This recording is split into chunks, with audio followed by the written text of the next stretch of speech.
আমরা গতকালকে দেখেছি সোহরাওয়ার্দী কলেজকে একদম ভেঙে বিনাশ করে ফেলা হয়েছে। খুবই আশ্চর্যজনক বিষয় হচ্ছে, গতকালকে 7 কলেজের অনার্সের ফার্স্ট ইয়ারের পরীক্ষা ছিল, সেই পরীক্ষা চলাকালীন অবস্থায় গোটা ক্যাম্পাসকে ভেঙে গুঁড়া করে ফেলা হয়েছে। এই যে কাজ, এটা কোনো শিক্ষার্থীদের কাজ হইতে পারে না। গণতান্ত্রিক প্রতিষ্ঠানগুলোর যে শক্তিশালীকরণ, এই জায়গায় যদি আমরা কাজ করতে না পারি, তাহলে এই সরকার কিন্তু কোনোভাবেই তাদের শক্তির জায়গাটা দেখাতে পারবে না। এবং এই সরকার যদি ডিস্টেবিলাইজ হয়, তাহলে বাংলাদেশের যে অভ্যুত্থান, এই অভ্যুত্থান কিন্তু প্রকৃত অর্থেই একদম নিঃশেষ হয়ে যাবে। এবং সেই ক্ষেত্রে কিন্তু একটা ভিন্ন জিনিস বাংলাদেশের মানুষের ওপর চেপে বসার সম্ভাবনা থাকে। একটা মিলিটারি ইনভেনশন আবার আসতেছে কিনা, আবার হচ্ছে কিনা, এই ধরনের একটা শঙ্কা কিন্তু বাংলাদেশের জনগণের মাথার ওপর থেকে যাচ্ছে। মধ্যে আমার চ্যানেল যারা সাবস্ক্রাইব করেছেন সকলের প্রতি কৃতজ্ঞতা, যারা এখনো সাবস্ক্রাইব করেননি সাবস্ক্রাইব করে আমার চ্যানেলের সাথে যুক্ত। আসসালামু আলাইকুম রহমতুল্লাহি ওয়া বারাকাতুহু। দেশ ও প্রবাস থেকে আজকের ভিডিওতে যারা যুক্ত হয়েছেন সকলকে জানাচ্ছি স্বাগতম। আমরা ইতোমধ্যেই আজকের একটা ঘোলাটাইল পরিস্থিতিতে বাংলাদেশের জনগণ তাকিয়ে আছে।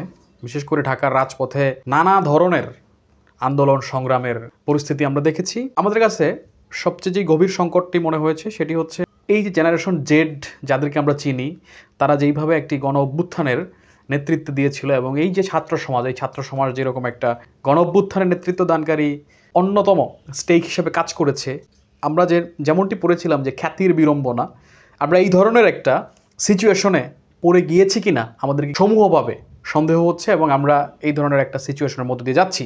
জেনারেশন জেড এক বিড়ম্বনায় কিন্তু আমরা পড়ে যাচ্ছি এবং আমাদের সাধারণ মানুষের মধ্যে যে একটা বিরক্তির কারণ এবং সাধারণ মানুষের মধ্যে যে একটা হতাশা এবং চরম আনস্টেবল সিচুয়েশন তৈরি হয়েছে, এইটা কিন্তু অন্তর্বর্তীকালীন সরকারকে ঘিরে যে স্টেকগুলো রয়েছে তাদেরকে ডিস্টেবিলাইজ করার একটা নয়া ষড়যন্ত্র কিনা, এটা কিন্তু আমাদেরকে খুব বেশি ভাবাচ্ছে। আজকে আমরা দেখেছি ঢাকার শাহবাগে অহিংস গণ অভ্যুত্থান বাংলাদেশ নামে একটি সংগঠন সারা বাংলাদেশ থেকে তারা কিন্তু লোকজন নিয়ে এসে একটা সমাবেশ করার ঘোষণা দিয়েছিল এবং সেই সমাবেশকে বন্ধ করে দেওয়ার জন্য ঢাকাতে টিএসসি সহ বিভিন্ন জায়গায় শিক্ষার্থীরা কিন্তু তাদেরকে আটক করেছে এবং পরবর্তীতে তারা পুলিশের কাছে হস্তান্তর করেছে। কিন্তু কেন এই আন্দোলনটিকে ডাক দিল, এই আন্দোলনের পিছনে কে আছে, এই আন্দোলনের পিছনে কারা, এবং এই যে সারা বাংলাদেশ থেকে মানুষ কালেক্ট করে নতুন একটা ক্রিয়েশন মনে হয়েছে আমাদের। যে আমরা আগে জানতাম যে রাজনৈতিক প্রোগ্রামগুলোতে লোকজনকে ঢাকার মধ্যে নিয়ে আসা হয়, হ্যাঁ টাকা পয়সা অবশ্যই থাকে এবং লেনদেনের মাধ্যমে নিয়ে আসা হয়, কিন্তু এরকম প্রকাশ্য ঘোষণা দিয়ে এই ধরনের সিন আমাদের এটা নতুন মনে হয়েছে আমার কাছে। এই অহিংস গণ অভ্যুত্থানের আমাদের কাছে যে একটি লিফলেট এসেছে, সেই লিফলেটে কী লেখা আছে আমরা একটু পড়ি, তাহলে বুঝতে পারবো যে আসলে কি হয়েছে। কৃষক, শ্রমিক, হকার, বেকার তথা সকল জনগণ থেকে ভ্যাট ট্যাক্স হিসাবে আদায় করা লক্ষ কোটি টাকা ক্ষমতাশ্রিত একটি হায়নার দল স্বাধীনতার পর থেকে লুটপাট করছে। লুণ্ঠিত অর্থ উদ্ধার করব, বিনা সুদে পুঁজি নেব, এইটা হচ্ছে ট্যাগলাইন তাদের এই আন্দোলনের।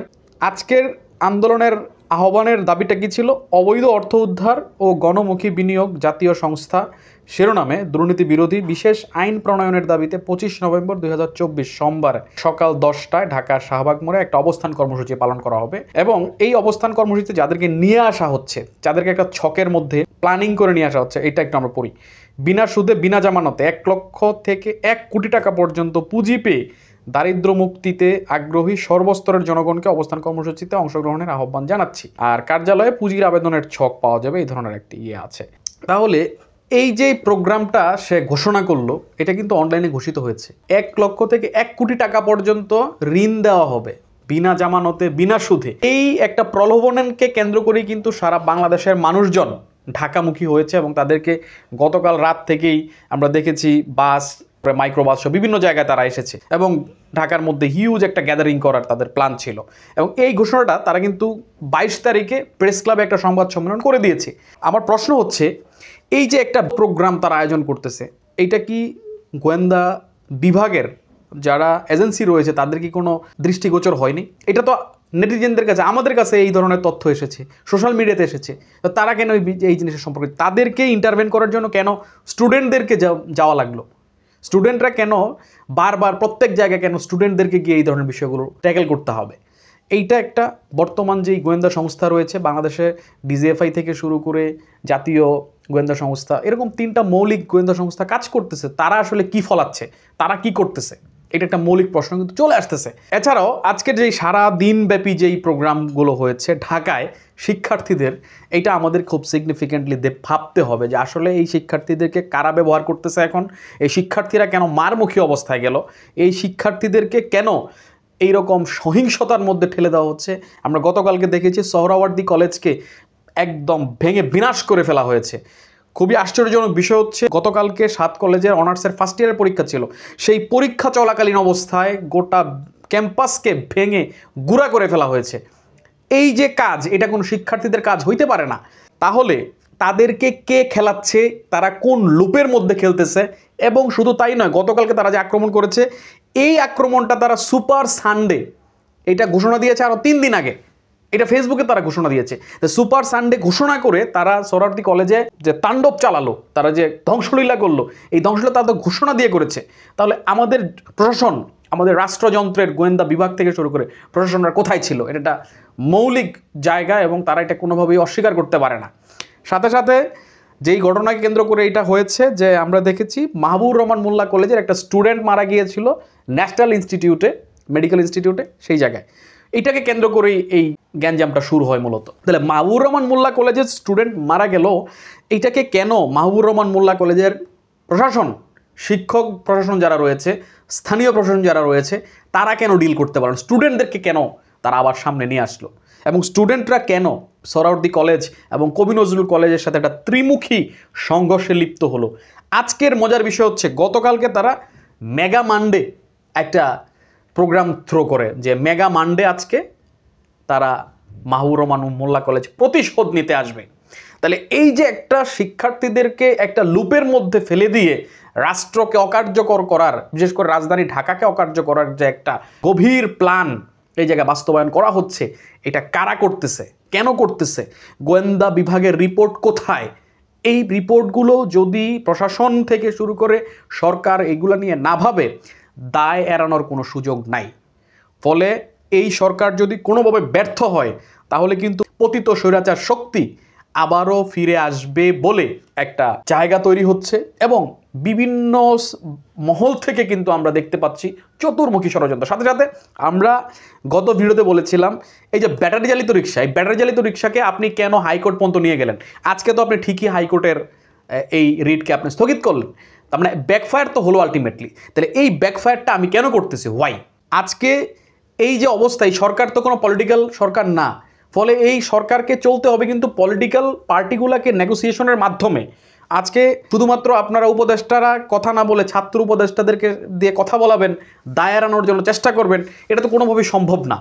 ফলে এখন যেটা রাজনৈতিক অচলায়তন চলতেছে, এই অচলায়তন থেকে যদি খুব দ্রুততম সময়ের মধ্যে কামব্যাক করা না যায়, তাহলে কিন্তু বাংলাদেশ থাকবে না।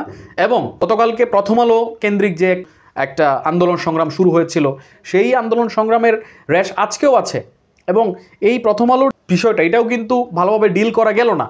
গতকালকে পুলিশকে ওই জায়গায় মুখোমুখি দাঁড় করিয়ে দিয়ে একটা অ্যাটাকিং মুডে পুলিশকে নিয়ে যাওয়া হলো। তার মানে এই যে পুলিশ ওই জায়গায় অ্যাটাকিং মুডে গেল, আবার এদিকে সোহরাওয়ার্দী কলেজ এবং শিক্ষার্থীদের বিষয়টা তারা ডিল করতে পারলো না প্রশাসনের মাধ্যমে। তার মানে এই জায়গায় কিন্তু দুইটা চিত্র আসতেছে। ফলে এই দুইটা চিত্র কি আমাদেরকে দুইটা সিচুয়েশন বা দুইটা সিনারিও আমাদের সামনে আসতেছে?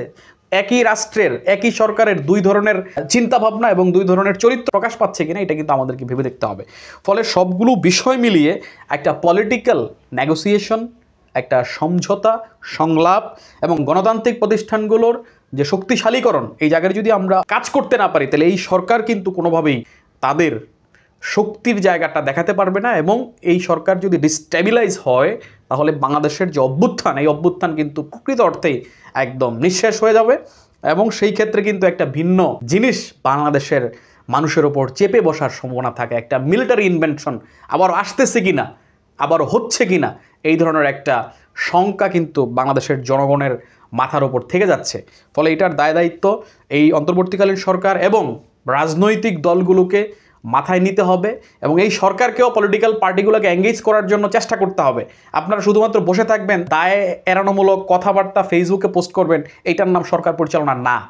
সরকারের মানে হচ্ছে নেগোসিয়েশন করা, সংলাপ সমঝোতার মাধ্যমে রাষ্ট্র পরিচালনা করা এবং রাষ্ট্রের প্রত্যেকটা অর্গানকে শক্তিশালী করা।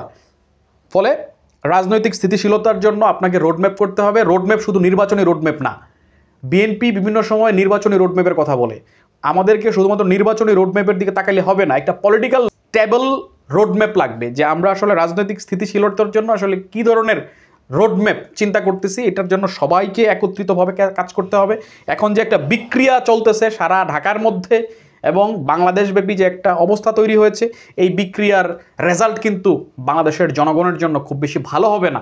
প্রতিবেশী রাষ্ট্র হিন্দুত্ববাদীরা কিন্তু বসে আছে ফাঁদে ফেলানোর জন্য সরকারকে, এবং সরকার যদি ওইটা ভেবে পরিকল্পিতভাবে কাজ না করে তাহলে কিন্তু শুধু এই সরকার পতিত হবে না, বাংলাদেশের জনগণ সহ তারা কিন্তু এই ফাঁদে পড়বে। ফলে এই বিক্রিয়ার রেজাল্ট কি হবে, বাই প্রোডাক্ট কী আসবে, এই জিনিসগুলোকে চিন্তা করে জেনারেশন জেডের যে বিড়ম্বনাকে আমরা ঘাড়ে টানতে চাই না, তাদেরকে নিয়ে বসতে হবে। শিক্ষার্থীদেরকে শান্ত করার জন্য এই ছাত্র নেতৃবৃন্দকে দায়িত্ব নিতে হবে। এই বৈষম্য বিরোধী ছাত্র নেতৃবৃন্দের আহ্বানে যারা বিভিন্ন সময় মাঠে নেমে এসেছে তাদেরকে দায়িত্ব নিতে হবে, নাগরিক কমিটিকে দায়িত্ব নিতে হবে, সরকারকে দায়িত্ব নিতে হবে, পলিটিক্যাল পার্টিগুলোকে দায়িত্বশীল আচরণ করতে হবে এবং সবাইকে এই নেক্সাসে আনার জন্য মূল কাজটা করতে হবে অন্তর্বর্তীকালীন সরকারকে। সো আমাদের কাছে কথাবার্তা পরিষ্কার, আমরা আসলে কি চাচ্ছি। আমরা কি একটা ঘোলাডাইল পরিস্থিতি চাই, নাকি আমরা একটা স্ট্যাবল সিচুয়েশন চাই? বাংলাদেশের জনগণ কিন্তু একটা স্ট্যাবল সিচুয়েশন চাচ্ছে, তারা জানমালের নিরাপত্তা চায়, তারা একটা শৃঙ্খলাপূর্ণ রাজনৈতিক সমাধান চায় এবং এই গণ অভ্যুত্থানের যে চেতনা, এই চেতনাকে তারা কিভাবে বাংলাদেশের স্থিতিশীলতার দিকে যায় সেই দিকে কিন্তু আমাদেরকে ভাবতে হবে। আজকের আমার ভিডিওতে যারা যুক্ত ছিলেন সকলের প্রতি কৃতজ্ঞতা। নেক্সট ভিডিওতে দেখা হবে, ততক্ষণ পর্যন্ত ভালো থাকবেন। আসসালামু আলাইকুম রহমতুল্লাহ।